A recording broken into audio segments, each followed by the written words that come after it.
4, 3, 2, 1. The Division Bench of the High Court vide its order dated 7th October 2002 allowed the appeal of the state government and dismissed the suit for the appellant firm and also directed that the decretal amount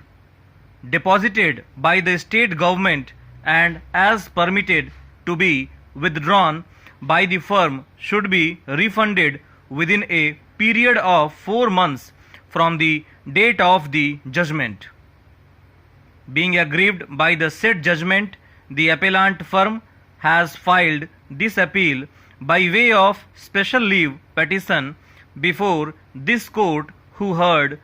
Mr. Altaf Ahmad, learned senior counsel for the appellant, and Ms. Madhvi Diwan, learned counsel for the respondent state. Though the trial court, after accepting the claim of the plaintiff,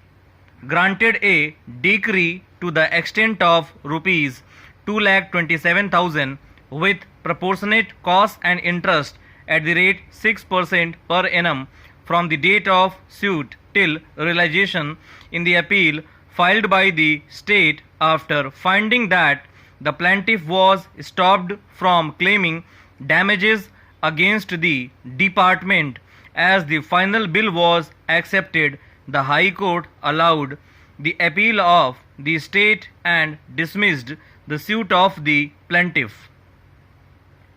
The High Court non-suited the plaintiff mainly on the ground of clause 8 and 10 of the agreement and of the fact that the final bill was accepted by the plaintiff under protest. In view of the same, it is relevant to refer clause 8 and 10 of the agreement, which are as follows. Clause 8. No payment shall be made for any work estimated to cost less than rupees 1,000 till after the whole of the said work shall have been completed and a certificate of completion given. But in the case of work estimated to cost more than rupees 1,000, the contractor shall, on submitting a monthly bill, therefore be entitled to receive payment proportionate to the part of the work then approved and passed by the engineer in charge, whose certificate of such approval and passing of sum so payable shall be final and conclusive against the contractor.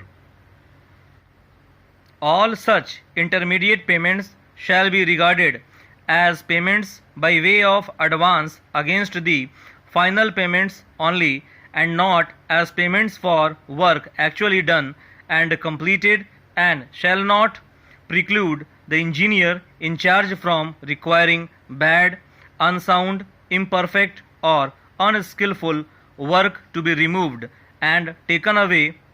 and reconstructed or re-erected, nor shall any such payment be considered as an admission of the due performance of the contract or any part thereof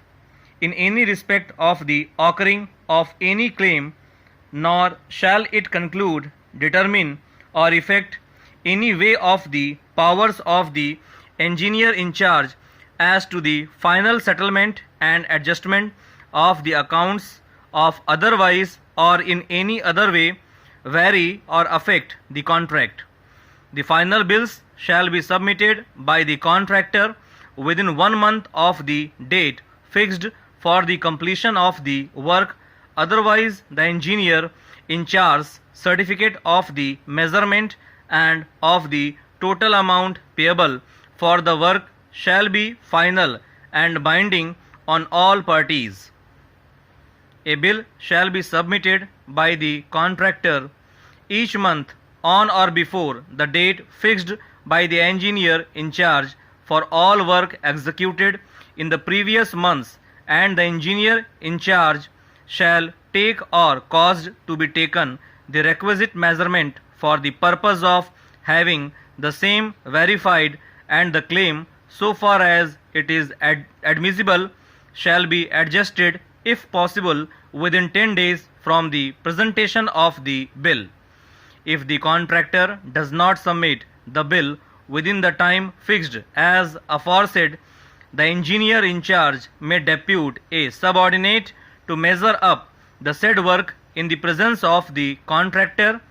or his duly authorized agent, whose counter signature to the measurement list shall be sufficient warrant, and the engineer in charge may prepare a bill from such list which shall be binding on the contractor in all respects.